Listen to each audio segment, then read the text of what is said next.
For the last week or so, there's been a lot of excitement surrounding Cyberpunk 2077, and that's because of the giant E3 2019 reveal. Of course, there's always been excitement surrounding this game, but whenever CD Projekt Red reveals new gameplay details or footage, or in this case reveals a huge celebrity's casting and release date announcement of course, things kind of explode in anticipation and hype. Now with this excitement, with almost everyone talking about Cyberpunk 2077 positively, it seems there's unfortunately a small loud minority that are stirring things up and creating misguided drama. This isn't new, it seems many of these massive AAA games nowadays get put under a spotlight, and there's quite a few individuals hunting for any little thing to get angry about because they feel a game has to be one way and no other way. CD Projekt Red is as consumer friendly as it gets, leading by example, but there's been a few incidents in the past with jokes that did not land, which I guess many wish to define the company by those incidents, which I find ridiculous. As we've discussed for the last week, there have been two different things with Cyberpunk 2077 that a vocal minority took issue with, leading to an eruption in outrage which largely is fueled by CD Projekt Red's past incidents. Following Cyberpunk creator Mike Pondsmith's defense of the game, which we broke down last video, you would have thought that this was over, as Pondsmith provided context, but that unfortunately is not what happened. Mike Pondsmith since has been criticized and essentially trashed for his defense by Rock Paper Shotgun and another journalist who felt it was time to start slamming gaming YouTubers like myself for defending CD Projekt Red, Mike Pondsmith, in Cyberpunk 2077. Anyway, as usual, a lot to go over, including another longer new response coming from Mike Pondsmith about these two debacles surrounding Cyberpunk 2077. But before we get to that, if you haven't already, consider subscribing for all the latest Cyberpunk 2077 news and turn notifications on so you don't miss out on any new content.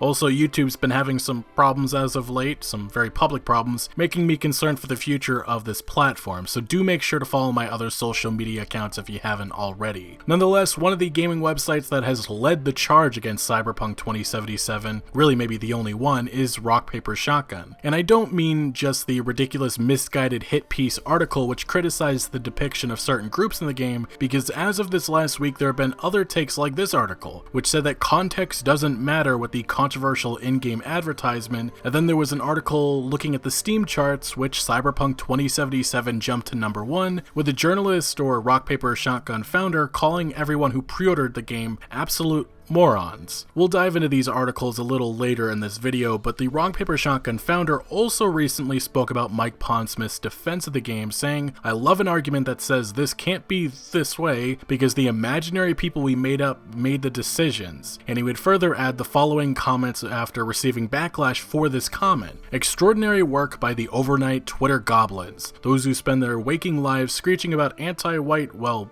that, suddenly changing their worldviews and believing it impossible that a person of color can make a bad argument regarding bad tropes." So it is worth noting the Rock Paper Shotgun founder floats that R word around a few different times to describe Cyberpunk 2077, which the editor-in-chief had claimed in the comment section of the article that they weren't accusing the game to being that, a little contradictory in my opinion, but mainly the issue with a response like this is that this is a white dude calling out a black man's creation, and he's also ignoring what Mike Pondsmith specifically said in his defense of the game, which was that who the bleep do you think you are to tell me whether or not my creation was done right or not. And also, want to say this just once, I'm really tired of well-meaning people on internet chat boards paternalistically telling me what I as a black person should be offended by, and honestly, I think Mike may need to say this again. But some of the other individuals to call out the Rock Paper Shotgun founder's remarks is Paris, a content creator who attended both E3 private gameplay demos of Cyberpunk 2077, and each year he has come out with a very unique positive reaction. Like this year, after seeing the final demo presentation being shown at E3 2019, he was greeted by CD Projekt Red staff. In my opinion, it looked like a touching moment showing that CD Projekt Red cares about their fans, and obviously Paris, like all of us, are thus far blown away and excited for this game.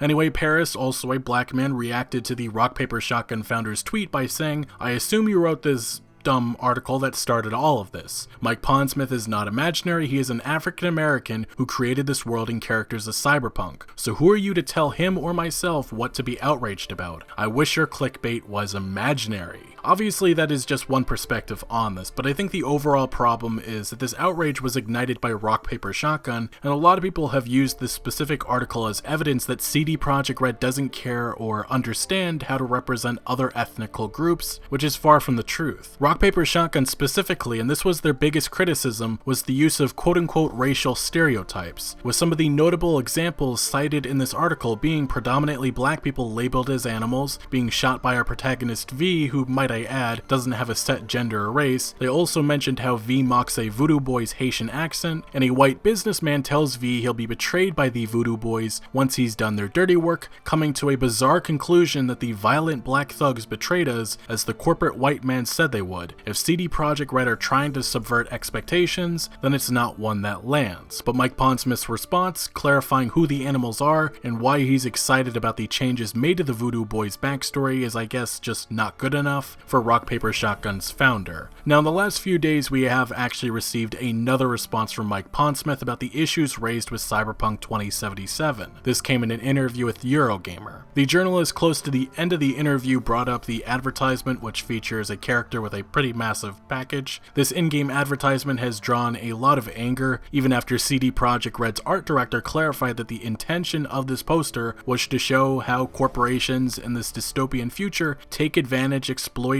just about anything to sell their products. We've seen that in numerous other in-game advertisements, which can be seen in the 48-minute gameplay demonstration, as V traverses throughout Night City. If anything, it's a commentary on how normal adult content has become with advertising in the future. Anyway, people have found this one poster offensive, and Mike Pondsmith's response to Eurogamer was, no, and to be honest, I hadn't really run across anybody directly here who's got that problem with that bad part, and it sure isn't something that happens at Talsorian, which is his game studio. We have trans staffers, we have an insanely large number of friends, so for me it's kind of like, what was the issue? So, I don't know. The problem with this is often people come to things with their own interpretations, and they may bring those interpretations with them when they examine anything in their world. This could be bad art, this could be a message, it depends on how you interpret it. That's why art is art, it's not, specifically reportage. So consequently, the problem with these sorts of situations is that if you approach things in a particular way, you may see things that nobody sees, you may see things that somebody should see. And one of the reasons we have a multi-level culture is because we can see it differently. Not necessarily to say what's wrong or right, but when I look at that, I don't see it. I see, it's not a really good drawing of some woman who's got a Coke, and my immediate thought was, it's a bad ad. But as far as I know, it's supposed to be a bad ad. It's not supposed to be a good ad.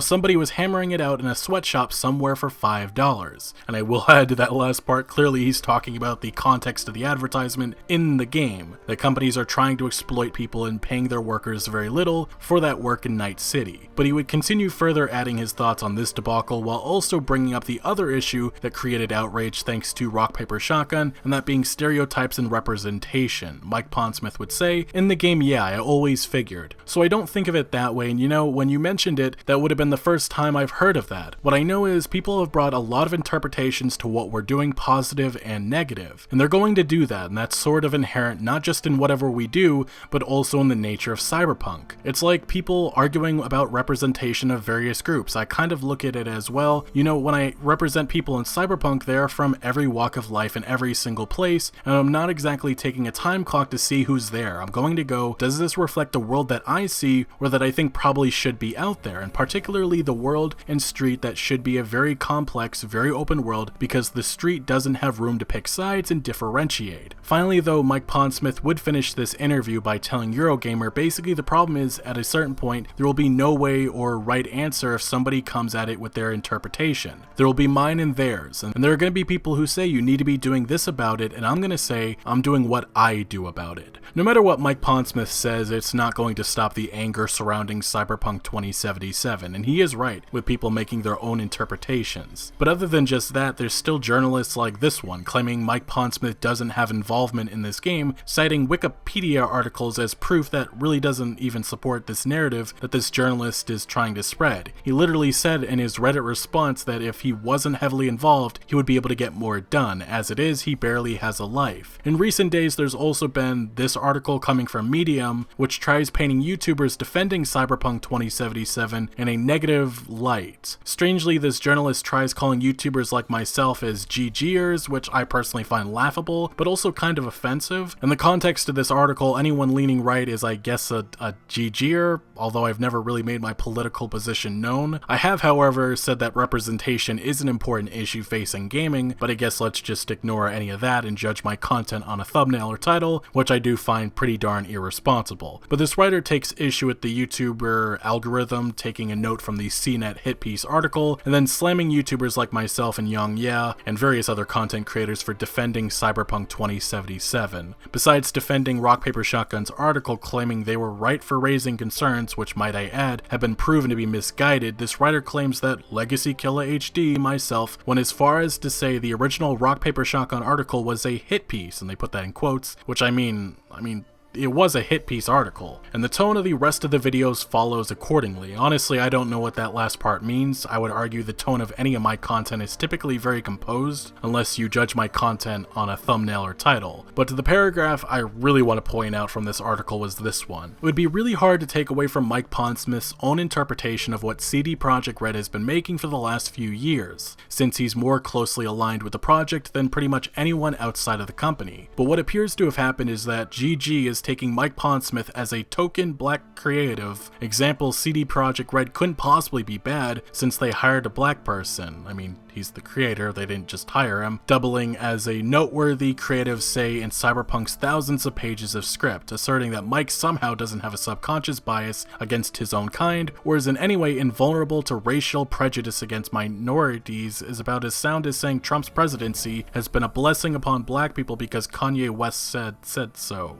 Which, I see what this writer was trying to do with this article, but it just comes off as extremely malicious, which I suspect was the goal. If this individual actually watched my content, they would know I'm not arguing that there aren't or won't be issues, but I find it laughable that the conclusion can be made right now. And with the highlighted examples of problematic content, it just feels misguided with Rock Paper Shotgun looking specifically for a reason to get upset for clicks, which probably has worked. All I've done is highlighted Mike Pondsmith's response, which I do agree with, that disputed the ridiculous claims being made about himself and the world he created, and also CD Projekt Red. Either way, a lot of people have asked me why addressing this outrage is important, and the reason is quite simple. Many of these journalists push a narrative and pesture developers like CD Projekt Red into addressing problematic pieces of content, which really haven't been at all proven to be a problem. When outrage like this erupts, there's an expectation from the loud minority that they will get their way, or they're just going to continue to paint CD Projekt Red as the evil company that doesn't care about representation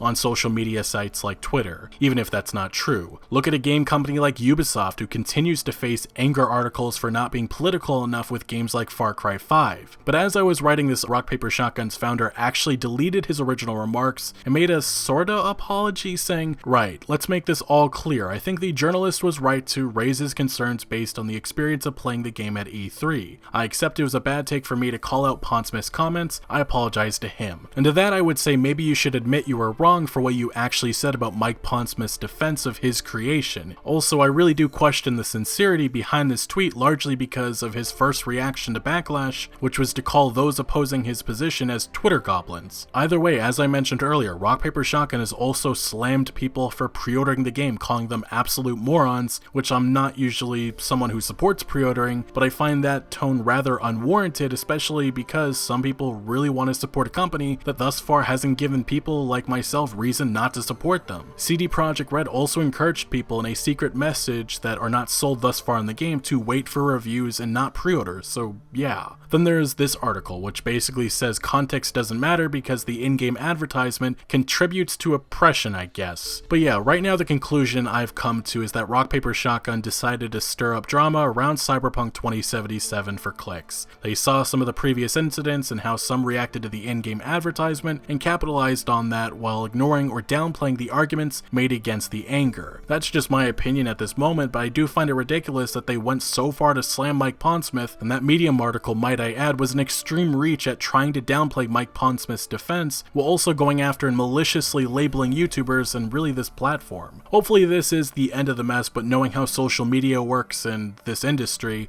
I expect closer to release these debacles to re-emerge, but for now, as I've said before, I have no reason not to trust CD Projekt Projekt Red and Mike Pondsmith's vision with Cyberpunk 2077, which thus far looks really impressive. Anyway, what is your opinion with all the outrage surrounding Cyberpunk 2077 and Mike Pondsmith's newest response? Let me know down in the comment section below your thoughts. But thank you for watching. Make sure to leave a like if you did enjoy this video or found any informative value, and make sure to follow my other social media accounts for updates on new videos. Links are always down in the description below. I'm most active on Twitter, giving opinions on news that I do not always get into video form, so make sure to follow me over there. Also check out my Discord for all sorts of discussion on games. And again, thank you for joining. Consider subscribing for more videos like this, and I'll see you later.